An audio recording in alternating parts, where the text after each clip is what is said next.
माझे नाव दामोदर पाटील बा शेडगे, राहणार तनवाडी, तालुका घनसावंगी, जिल्हा जालना। मी माझ्या 3 एकर शेतीमध्ये 181 झाडाची लागवड, खजुराच्या लागवड केलेली आहे। त्या झाडापासून मला पहिल्या 2.5 वर्षात 5 टन माल निघाला। 5 टनाचे उत्पन्न मला जवळ 9 ते 10 लाख रुपये आले आणि दुसऱ्या वर्षी मला 13 टन माल निघाला। 13 टनाचे मला 25 ते 24 लाख रुपयाचं उत्पन्न झालं। आता या वर्षी कमी जास्त 20 टन माल निघण्याची खात्री आहे, कारण घड्याच्या संख्येवरून आम्ही त्याचा अंदाज काढलेला आहे। आता या वर्षी 30 ते 40 लाख रुपयाचं उत्पन्न मला जवळपास होण्याची आशा आहे।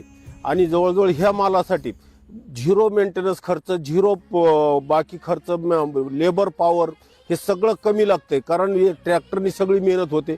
अंतर्गत पिकात सगळा आपला खर्च निघून जातो। माझा एक मुलगा जगदीश दामोदर शेडगे हा सगळा स्वतः एकटा याला मेंटेनन्स करून, याचं सगळं संगोपन करून, याचं सगळी देखरेख भाल तो करतो। आणि सगळं माल म्हणजे निव्वळ लेबर रहित, म्हणजे लेबर नसताना सुद्धा हे माल आपण उत्पन्न घेऊ शकतो। त्यासाठी शेतकऱ्यांनी बिना लेबर लागणाऱ्या मालाची निवड करायची असेल तर खजुराच्या झाडाची निवड करावा। म्हणून शेतकऱ्याला सांगतो मी की खजूर शेतीची लागवड करून लाखो रुपयाचे उत्पन्न जर घ्यायचं असेल तर खजूर शेतीची लागवड करा आणि त्याच्यातून लाखो रुपयाचे उत्पन्न घ्या।